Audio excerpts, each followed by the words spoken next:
नमस्कार दोस्तों स्वागत है आपका भारतीय रेलवे चैनल में। और इस चैनल पर आप देख रहे हैं जीके से संबंधित बहुत ही महत्वपूर्ण क्वेश्चंस। तो शुरू करते हैं। का परिवहन किसकी सहायता से होता है? रक्त में ऑक्सीजन का जो परिवहन होता है वो इरेथ्रोसाइट्स के सहायता से होता है। इरेथ्रोसाइट्स की सहायता से रक्त में ऑक्सीजन का परिवहन होता है। नेक्स्ट क्वेश्चन देखिए, मनुष्य के शरीर में कितनी मांसपेशियां होती हैं? मनुष्य के शरीर में जो मांसपेशियां होती हैं वो 639 होती हैं। 639 होती हैं। मनुष्य के शरीर में हड्डियां जो होती हैं 206 होती हैं और शिशु में कुछ ज़्यादा हड्डियां होती हैं। नेक्स्ट क्वेश्चन देखिए, व्यक्ति बदल जाता है लेकिन विधि नहीं बदलती, यह सिद्धांत है। व्यक्ति बदल जाता है लेकिन विधि नहीं बदलती, यह सिद्धांत है संवैधानिक सरकार का सिद्धांत है। ये संवैधानिक सरकार का ये सिद्धांत है कि व्यक्ति बदल जाता है लेकिन विधि नहीं बदलती। नेक्स्ट क्वेश्चन देखिए, पहली बार संघीय संरचना भारत को किस अधिनियम द्वारा दी गई? पहली बार संघीय संरचना भारत को जो दी गई थी वो अधिनियम 1935 द्वारा दी गई थी। नेक्स्ट क्वेश्चन देखिए, विधायिका का प्रमुख कार्य क्या होता है? विधायिका का प्रमुख कार्य जो होता है विधियों का निर्माण करना होता है। विधायिका का प्रमुख कार्य विधियों का निर्माण करना होता है। नेक्स्ट क्वेश्चन देखिए, संघ लोक सेवा आयोग के किसी सदस्य को हटाया जा सकता है? संघ लोक सेवा आयोग के किसी सदस्य को हटाया जा सकता है। कौन हटा सकते हैं? राष्ट्रपति महोदय हटा सकते हैं। और ये हमारे संविधान के अनुच्छेद 317 में दिया गया है। 317 के अनुसार राष्ट्रपति महोदय संघ लोक सेवा आयोग के किसी सदस्य को हटा सकते हैं। नेक्स्ट क्वेश्चन देखिए, मताधिकार से क्या अभिप्राय है? मताधिकार से अभिप्राय है कि चुनाव में किसी प्रतिनिधि का चुनाव करने के लिए वोट देने का अधिकार है। यानी किसी भी व्यक्ति को जो भारत का नागरिक है उसको वोट देने का अधिकार है और वो किसी भी प्रतिनिधि को चुनाव में वोट दे सकता है और चुन सकता है। नेक्स्ट क्वेश्चन देखिए, भारत का दूसरा मुख्य निर्वाचन आयुक्त कौन था? भारत के दूसरे मुख्य निर्वाचन आयुक्त जो थे के सुंदरम थे। नेक्स्ट क्वेश्चन देखिए, सौर प्रणाली का सबसे बड़ा ग्रह कौन सा है? सौर प्रणाली का सबसे बड़ा ग्रह बृहस्पति ग्रह है। और आपको बता दें कि इसके 79 उपग्रह हैं इसके, और ये सबसे बड़ा सौर प्रणाली का सबसे बड़ा ग्रह है। नेक्स्ट क्वेश्चन देखिए, बुध के कितने उपग्रह हैं? तो बुध ग्रह के जो उपग्रह हैं वो 0 हैं, यानी कोई उपग्रह नहीं है। और बुध जो है सूर्य के सबसे निकटतम का सौर मंडल का तथा सौर मंडल का सबसे छोटा ग्रह है। बुध सूर्य के सबसे निकटतम है और सौर मंडल का सबसे छोटा ग्रह है बुध। नेक्स्ट क्वेश्चन देखिए, बृहस्पति ग्रह का द्रव्यमान है लगभग कितना? बृहस्पति ग्रह का द्रव्यमान जो है लगभग सूर्य के द्रव्यमान का 1000वां भाग है, यानी जितना सूर्य का द्रव्यमान है उसके 1000वां भाग है। नेक्स्ट क्वेश्चन देखिए, पृथ्वी के सबसे नज़दीक कौन सा तारा है? पृथ्वी के सबसे नज़दीक जो तारा है सूर्य है। और आपको बता दें कि सूर्य के सबसे नज़दीक का तारा पृथ्वी के सबसे नज़दीक का तारा सूर्य है, इसलिए सूर्य बड़ा दिखाई देता है। और बाकी तारे ये बहुत दूर हैं इसलिए छोटे दिखाई देते हैं। जिसकी सूर्य से अधिकतम दूरी 15.21 करोड़ किलोमीटर है। 15.21 करोड़ किलोमीटर है। नेक्स्ट क्वेश्चन देखिए, कौन सा ग्रह चंद्रमा के समान दिखता है? कौन सा ग्रह चंद्रमा के समान दिखता है? शुक्र ग्रह जो है चंद्रमा के समान दिखता है। और शुक्र ग्रह को भोर का तारा तथा सांझ का तारा भी कहते हैं शुक्र ग्रह को। नेक्स्ट क्वेश्चन देखिए, लाल ग्रह किस ग्रह को कहते हैं? लाल ग्रह मंगल ग्रह को कहा जाता है। लाल ग्रह मंगल ग्रह को कहा जाता है। नेक्स्ट क्वेश्चन देखिए, सुनामी तरंगे किससे उत्पन्न होती हैं? सुनामी तरंगे जो उत्पन्न होती हैं समुद्र के नीचे भूकंप से उत्पन्न होती हैं। समुद्र के नीचे भूकंप से ये सुनामी तरंगे उत्पन्न होती हैं। नेक्स्ट क्वेश्चन देखिए, समुद्र तल पर सामान्य वायु दाब कितना होता है? समुद्र तल पर सामान्य वायु दाब जो होता है 1013.25 मिली बार होता है। मिली बार में देखा जाए तो 1013.25 मिली बार है, या 760 मिलीमीटर होता है। 760 मिलीमीटर में देखा जाए तो 760 मिलीमीटर हर्ट्ज है। इस तरह से होता है समुद्र तल पर वायु दाब। नेक्स्ट क्वेश्चन देखिए, वायु में ऑक्सीजन का प्रतिशत लगभग कितना होता है? वायु में ऑक्सीजन का प्रतिशत जो होता है वो 21% के करीब होता है, 21% के करीब होता है। नेक्स्ट क्वेश्चन देखिए, किसे सह्याद्री पर्वतमाला भी कहा जाता है? किसे सह्याद्री पर्वतमाला भी कहा जाता है? तो पश्चिमी घाट को सह्याद्री पर्वतमाला भी कहा जाता है, पश्चिमी घाट को। नेक्स्ट क्वेश्चन देखिए, केरल के तट को क्या कहते हैं?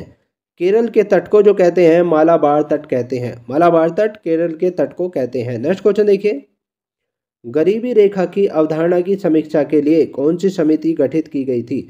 गरीबी रेखा की अवधारणा के लिए कौन सी समिति गठित की गई थी? एस तेंदुलकर समिति गठित की गई थी। एस तेंदुलकर समिति गठित की गई थी गरीब रेखा की अवधारणा के लिए। नेक्स्ट क्वेश्चन देखिए, जवाहरलाल नेहरू बंदरगाह या नहावा सेवा कहाँ स्थित है? जवाहरलाल नेहरू बंदरगाह या नहावा सेवा कहाँ स्थित है? महाराष्ट्र राज्य में स्थित है ये। नेक्स्ट क्वेश्चन देखिए, मुंबई हाई किससे संबंधित है? मुंबई हाई जो संबंधित है ये पेट्रोलियम से संबंधित है, मुंबई हाई पेट्रोलियम से संबंधित है। नेक्स्ट क्वेश्चन देखिए, तृतीय पंचवर्षीय योजना का मुख्य उद्देश्य क्या था?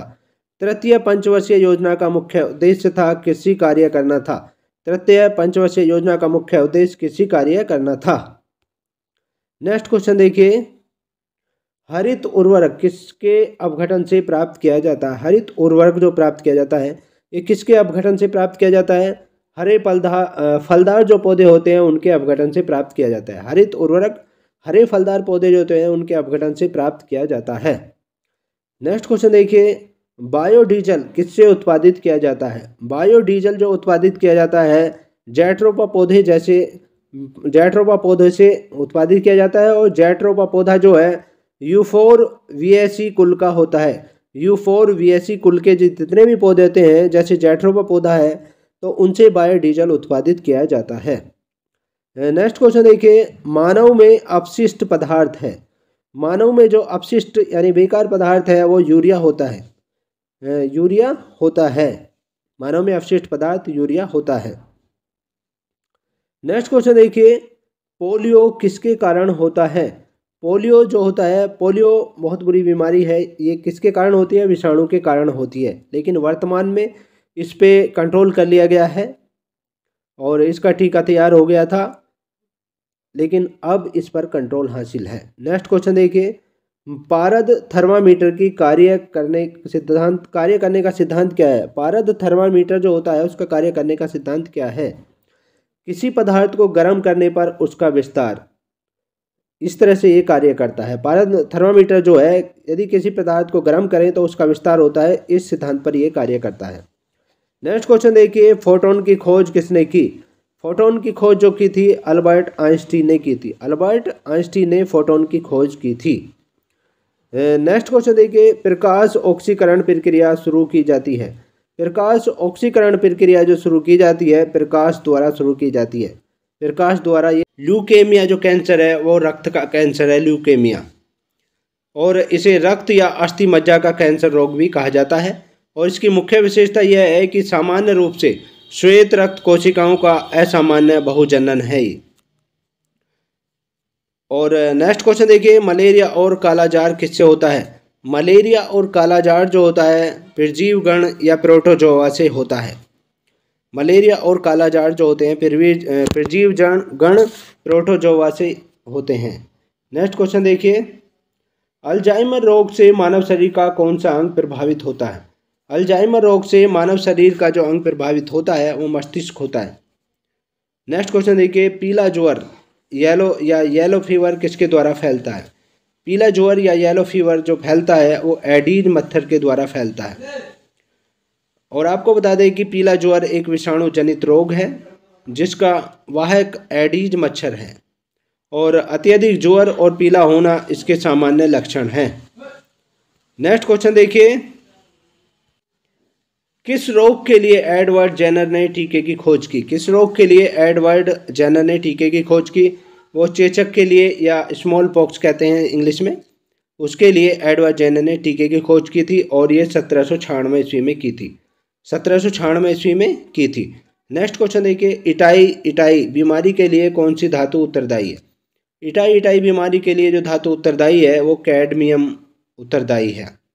और आपको बता दें कि इटाई बीमारी की वजह से जोड़ों तथा रीढ़ की हड्डी में दर्द होता है और इस बीमारी को सर्वप्रथम 1912 ईस्वी में देखा गया था। नेक्स्ट क्वेश्चन देखिए, निकिल धातु से कौन सा रोग होता है? निकिल धातु से डर्मेटाइटिस रोग होता है। डर्मेटाइटिस रोग निकिल धातु से होता है और यह एक एलर्जी की बीमारी है जिसमें त्वचा में खुजली वाले दाने, फोड़े, फुंसी व छाले हो जाते हैं। निकिल धातु से यह डर्मेटाइटिस रोग होता है। नेक्स्ट क्वेश्चन देखिए, क्षय रोग के उपचार हेतु क्या उपयोग किया जाता है? क्षय रोग के उपचार हेतु पेनिसिलिन ग्रुप का इस्तेमाल किया जाता है और यह एक एंटीबायोटिक दवा है जो जीवाणुरोधी होती है। क्षय रोग को टीबी या तपेदिक भी कहते हैं। नेक्स्ट क्वेश्चन देखिए, किसी वस्तु का त्वरण समान रूप से परिवर्तित हो रहा है तो इसका अंतिम वेग के बराबर होगा। तो इसका अंतिम वेग जो बराबर होगा वो औसत वेग माइनस प्रारंभिक वेग के बराबर होगा। यदि किसी वस्तु का त्वरण समान रूप से परिवर्तित हो रहा है तो उसका अंतिम वेग जो होगा वो औसत वेग माइनस प्रारंभिक वेग के बराबर होगा। नेक्स्ट क्वेश्चन देखिए, किसी वस्तु के एक समान सरल रेखीय गति के दौरान समय के साथ इसका क्या नियत रहता है? किसी वस्तु के एक समान सरल रेखीय गति के दौरान समय के साथ इसका क्या नियत रहता है? वेग नियत रहता है। वेग नियत रहता है। नेक्स्ट क्वेश्चन देखिए, यदि वस्तु समान समय से असमान दूरी तय करती है तो कहा जाता है कि उसकी गति असमान है, यानी उसमें असमान गति होती है। यदि वस्तु समान समय में असमान दूरी तय करती है तो उसकी गति असमान होती है। नेक्स्ट क्वेश्चन देखिए, यदि वस्तु समान समय अंतराल में समान दूरी तय करती है तो उसकी गति को क्या कहते हैं? एक समान गति उसको कहते हैं। यदि समान समय अंतराल में समान दूरी तय करती है तो एक समान गति कहलाती है। नेक्स्ट क्वेश्चन देखिए, किसी वस्तु की किस गति के दौरान समय के साथ इसका वेग नियत रहता है? किसी वस्तु की किस गति के दौरान समय के साथ इसका वेग नियत रहता है?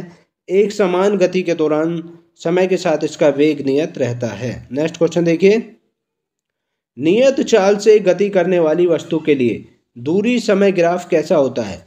नियत चाल से गति करने वाली वस्तु के लिए दूरी समय ग्राफ कैसा होता है? एक सरल रेखा होती है। और क्योंकि वस्तु समय के समान अंतराल में समान दूरी तय करती है इसलिए एक सरल रेखा होती है। नेक्स्ट क्वेश्चन देखिए, किसी वस्तु के वेग में परिवर्तन तथा इसके द्वारा लिए गए कुल समय के अनुपात को क्या कहते हैं? किसी वस्तु के वेग में परिवर्तन तथा इसके द्वारा लिए गए कुल समय के अनुपात को क्या कहते हैं? त्वरण कहते हैं। नेक्स्ट क्वेश्चन देखिए, वेग समय ग्राफ की ढाल क्या निरूपित करती है? वेग समय ग्राफ की ढाल जो निरूपित करती है त्वरण को निरूपित करती है। नेक्स्ट क्वेश्चन देखिए, एक साइकिल चालक को वृत्तीय गति में किस तरफ झुकना चाहिए? एक साइकिल चालक को यदि वृत्तीय गति में है तो किस तरफ झुकना चाहिए? केंद्र की ओर झुकना चाहिए। नेक्स्ट क्वेश्चन देखिए, वृत्तीय पथ पर गति एक वस्तु उदाहरण है। वृत्तीय पथ पर गतिशील एक वस्तु जो उदाहरण है एक समान गति और चरवेग का उदाहरण है। एक समान गति और चरवेग का वो उदाहरण है। नेक्स्ट क्वेश्चन देखिए, आपको बता दें कि एक समान वृत्तीय गति में वस्तु की गति अचर होती है लेकिन इसकी दिशा परिवर्तनीय होती है अतः वेग परिवर्तनीय है। नेक्स्ट क्वेश्चन देखिए, रेल की गति किस गति का उदाहरण है? रेल की गति जो उदाहरण है वो रूपांतरित गति का उदाहरण है। नेक्स्ट क्वेश्चन देखिए, प्रकाश की दिशा में होने वाली परिवर्तन की घटना जब वह एक माध्यम से दूसरे माध्यम में होकर गुजरता है क्या कहलाती है? जब प्रकाश एक माध्यम से दूसरे माध्यम में होकर गुजरता है और दिशा में होने वाली परिवर्तन की घटना क्या कहलाती है? अपवर्तन कहलाती है। नेक्स्ट क्वेश्चन देखिए, प्रकाश का वेग सबसे पहले किसने मापा था? प्रकाश का वेग सबसे पहले रोमर ने मापा था और ये 1676 ईस्वी में मापा था। रोमर ने और 1676 ईस्वी में मापा था। नेक्स्ट क्वेश्चन देखिए, जब प्रकाश किरण किसी किनारे अथवा संकीर्ण छिद्र से गमन करती है तो प्रकाश के मुड़ने का कारण है। जब प्रकाश किरण किसी किनारे अथवा संकीर्ण छिद्र से गमन करती है तो प्रकाश के मुड़ने का कारण जो होता है वो विवर्तन होता है। विवर्तन होता है। नेक्स्ट क्वेश्चन देखिए, पृथ्वी के वायुमंडल की अनुपस्थिति में आकाश का रंग कैसा प्रतीत होता है? पृथ्वी के वायुमंडल की उपस्थिति में आकाश का रंग काला प्रतीत होता है। नेक्स्ट क्वेश्चन देखिए, नीले रंग की कांच की प्लेट नीले रंग की प्रतीत होती है। नीले रंग की कांच की प्लेट नीले रंग की प्रतीत होती है क्योंकि यह नीले रंग की रोशनी को प्रसारित करती है। नेक्स्ट क्वेश्चन देखिए, वृत्ताकार पथ पर गतिशील वस्तु यदि एक चरण पूरा करने में 1 सेकंड लेती है, एक चरण पूरा करने में 1 सेकंड लेती है, तो इसका औसत वेग क्या है? इसका औसत वेग 0 होगा, क्योंकि विस्थापन 0 होता है। क्योंकि इसका विस्थापन 0 होता है, इसीलिए इसका औसत वेग जो है 0 होगा। नेक्स्ट क्वेश्चन देखिए, यदि एक वस्तु एक सतह पर खिसकती हो, यदि एक वस्तु एक सतह पर खिसकती हो तो उनकी गति के विरुद्ध लगने वाला बल कहलाता है। तो उनकी गति के विरुद्ध लगने वाला बल जो कहलाता है वो घर्षण कहलाता है, घर्षण कहलाता है। नेक्स्ट क्वेश्चन देखिए, वाहनों के टायर पूरी तरह हवा से भरे हुए होते हैं, वाहनों के टायर पूरी तरह हवा से भरे हुए होते हैं सरस गतिशील की निश्चितता के लिए, सरस गतिशील की निश्चितता के लिए टायर पूरी तरह हवा से भरे हुए होते हैं। नेक्स्ट क्वेश्चन देखिए, पहिए में बॉल बेयरिंग का क्या कार्य है? पहिए में बॉल बेयरिंग का जो कार्य है गतिज घर्षण का घूर्णन घर्षण में परिवर्तन है, गतिज घर्षण का घूर्णन घर्षण में परिवर्तन है। नेक्स्ट क्वेश्चन देखिए, पहाड़ी पर चढ़ते समय ड्राइवर वाहन के गियर का औसत बनाए रखता है, पहाड़ी पर चढ़ते समय ड्राइवर वाहन के गियर का औसत बनाए रखता है, एक गियर से अधिक या एक गियर के बराबर बनाए रखता है। नेक्स्ट क्वेश्चन देखिए, ठेला एक उदाहरण है, ठेला जो होता है वो किसका उदाहरण है? द्वितीय वर्गीय उत्तोलक का उदाहरण है, द्वितीय वर्गीय सेकेंडरी उत्तोलक का उदाहरण है ठेला। नेक्स्ट क्वेश्चन देखिए, प्रक्षेप्य गति में कुल उड़ान समय है, प्रक्षेप्य गति में कुल उड़ान समय जो है वो है महत्तम ऊंचाई प्राप्ति में लगे समय का दुगना है, प्रक्षेप्य गति में कुल उड़ान समय जो है महत्तम ऊंचाई प्राप्ति में लगे समय का दुगना है। नेक्स्ट क्वेश्चन देखिए, एक तोप का गोला दागा जाता है, मान लीजिए एक तोप का गोला दागा जाता है, तो गोले की गति किस गति का उदाहरण है? गोले की गति जो उदाहरण है वो प्रक्षेप्य गति का उदाहरण है। नेक्स्ट क्वेश्चन देखिए, प्रक्षेप्य गति में कुल उड़ान समय है, प्रक्षेप्य गति में कुल उड़ान समय जो है वो है महत्तम ऊंचाई प्राप्ति में लगे समय का दुगना है, महत्तम ऊंचाई प्राप्ति में जो समय लगता है उसका दुगना होती है कुल उड़ान समय। नेक्स्ट क्वेश्चन देखिए, एक साधारण मशीन आरोपित बल की दिशा में परिवर्तन नहीं कर सकती, एक साधारण मशीन आरोपित बल की दिशा में परिवर्तन नहीं कर सकती। नेक्स्ट क्वेश्चन देखिए, गतिज ऊर्जा निर्भर करती है, गतिज ऊर्जा किस पर निर्भर करती है? गतिज ऊर्जा वस्तु के द्रव्यमान और वेग पर निर्भर करती है, यानी गतिज ऊर्जा के बराबर होता है, गतिज ऊर्जा का सूत्र होता है के बराबर होता है 1mv स्क्वायर है यहाँ पर। नंबर 1, निम्नलिखित में से कौन सा ग्रह चंद्रमा के समान दिखता है?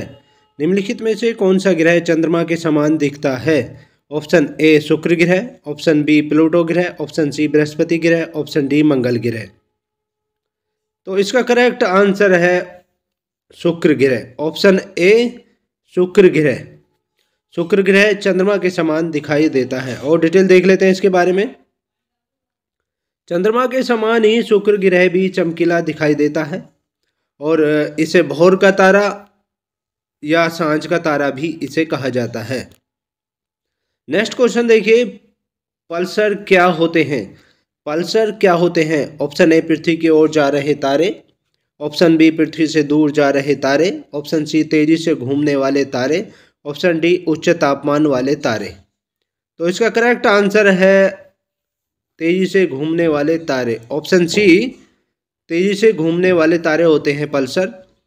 और डिटेल देख लेते हैं इसके बारे में। पल्सर तेजी से घूमने वाले तारे हैं जो चंद्रशेखर सीमा से अधिक द्रव्यमान होने के कारण इसकी कक्षा से मुक्त घूमते हुए इलेक्ट्रॉन अत्यधिक वेग के कारण नाभिक से बाहर चले जाते हैं और सिर्फ न्यूट्रॉन बचते हैं इसमें, यानी चंद्रशेखर सीमा से अधिक द्रव्यमान होने के कारण इसके कक्षा में जो इलेक्ट्रॉन घूमते हैं वो अत्यधिक वेग के कारण नाभिक से बाहर चले जाते हैं और उसके नाभिक में सिर्फ न्यूट्रॉन बचते हैं।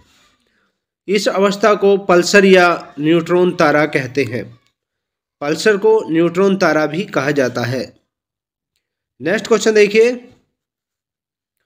निम्नलिखित में से किस सागर का खारापन सबसे अधिक है? निम्नलिखित में से किस सागर का खारापन सबसे अधिक है? ऑप्शन ए लाल सागर का, ऑप्शन बी काला सागर का, ऑप्शन सी मृत सागर का, ऑप्शन डी अरब सागर का। तो इसका करेक्ट आंसर है मृत सागर का। ऑप्शन सी मृत सागर करेक्ट आंसर है। और डिटेल देख लेते हैं इसके बारे में। मृत सागर में सबसे अधिक खारापन है क्योंकि यहाँ जल में लवणता अधिक है। नेक्स्ट क्वेश्चन देखिए, निम्नलिखित में से कौन सा स्थान तोरा बोरा के सबसे निकट है? निम्नलिखित में से कौन सा स्थान तोरा बोरा के सबसे निकट है? Option A Mumbai, option B Aurangabad, option C Amarnath, option D Jalalabad. तो इसका करेक्ट आंसर है option D Jalalabad. Option D Jalalabad correct answer है। ये तोरा बोरा के सबसे निकट है। और डिटेल देख लेते हैं इसके बारे में। तोरा बोरा पहाड़ी अफगानिस्तान के जलालाबाद के सबसे निकट है।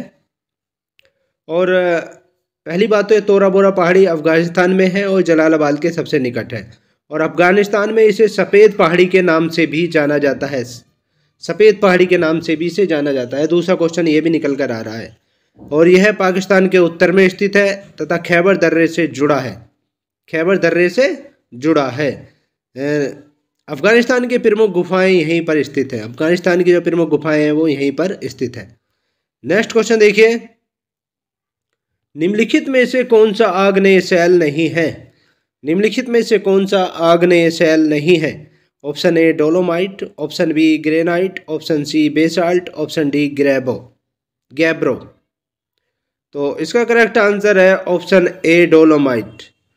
Option A dolomite correct answer है। ये आग्नेय शैल नहीं है। बाकी ग्रेनाइट, बेसाल्ट और गैब्रो ये आग्नेय शैल हैं। और डिटेल देखिए इसके बारे में। आग्नेय चट्टान का निर्माण धरातल से निकलने वाले मैग्मा, जो धरातल से मैग्मा निकलता है उसके ठंडा होने से होता है, जिसके कारण इस चट्टान में जीवाश्म तत्व नहीं पाए जाते हैं तथा इनमें धात्विक और अधात्विक खनिज की प्रधानता होती है।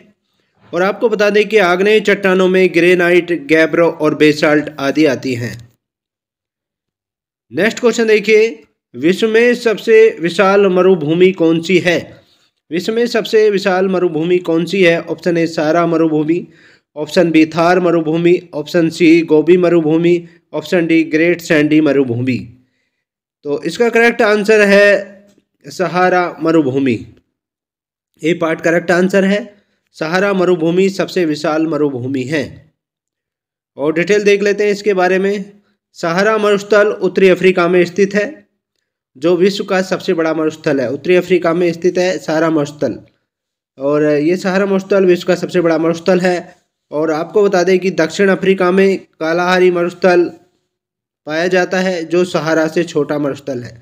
यानी दक्षिण अफ्रीका में ही कालाहारी मरुस्थल पाया जाता है, जो सहारा मरुस्थल से छोटा मरुस्थल है। दोस्तों, यदि वीडियो आपको पसंद है तो लाइक अवश्य कीजिएगा। और आप जानते हैं कि किसी वीडियो को बनाने में काफ़ी मेहनत करनी पड़ती है, तो आपका फर्ज बनता है कि लाइक अवश्य करें। और ऐसे ही इम्पोर्टेंट क्वेश्चंस मैं आपके लिए लाता रहता हूं, तो चैनल को भी सब्सक्राइब कर लें और साथ ही साथ बेल आइकन को भी दबा लें ताकि नई वीडियो का नोटिफिकेशन आप तक पहुंचता रहे। नेक्स्ट क्वेश्चन देखिए, जब दो छड़ें एक तांबा तथा दूसरी इस्पात की छड़ को पानी में डुबोने पर समान उत्प्लावनता का अनुभव होता है, तो दोनों क्या रखती हैं? क्वेश्चन दोबारा से सुनिए। जब दो छड़ें एक तांबा तथा दूसरी इस्पात की छड़ को पानी में डुबाने पर समान उत्प्लावनता का अनुभव होता है, तो दोनों क्या रखती हैं? ऑप्शन ए समान आयतन, ऑप्शन बी समान भार, ऑप्शन सी समान घनत्व, ऑप्शन डी समान द्रव्यमान। तो इसका करेक्ट आंसर है समान आयतन। ऑप्शन ए समान आयतन वो रखती हैं। और डिटेल देख लेते हैं इसके बारे में। जब किसी वस्तु को जल में डुबाया जाता है तो उत्प्लावनता वस्तु के आयतन, द्रव के घनत्व तथा विस्थापित द्रव के घनत्व पर आधारित होगी, जबकि तांबा तथा स्टील का घनत्व अलग अलग है। इसलिए समान उत्प्लावनता के लिए दोनों वस्तुओं का आयतन समान होना चाहिए। ये जरूरी है कि समान उत्प्लावनता के लिए दोनों वस्तुओं का आयतन समान होना चाहिए, क्योंकि उत्प्लावनता वस्तु के आयतन, द्रव के घनत्व तथा विस्थापित द्रव के घनत्व पर आधारित होती है। तो ये थे जीके से संबंधित महत्वपूर्ण क्वेश्चंस। और ऐसे ही क्वेश्चनों के लिए आप हमारे चैनल को सब्सक्राइब करें, साथ ही साथ बेल आइकन को भी दबा लें ताकि नई वीडियो का नोटिफिकेशन आप तक पहुंचता रहे। और दोस्तों, मैं आपके लिए प्रत्येक कंपटीशन से सभी कंपटीशनों का मिश्रण लेकर उन सभी कंपटीशनों में से जो भी क्वेश्चंस आपके लिए इम्पोर्टेंट हैं वो सारे क्वेश्चंस लेकर मैं इस चैनल पर अपलोड करता हूं। इसलिए आपसे गुजारिश है कि आप चैनल को सब्सक्राइब कर लें और साथ ही साथ बेल आइकन को दबा लें ताकि नई वीडियो का नोटिफिकेशन आप तक पहुंचता रहे और आपको इसी तरह से ही बहुत ही इम्पोर्टेंट क्वेश्चंस आपको मिलते रहें। तो नेक्स्ट वीडियो में फिर मिलते हैं, तब तक के लिए बाय। जय हिंद दोस्तों।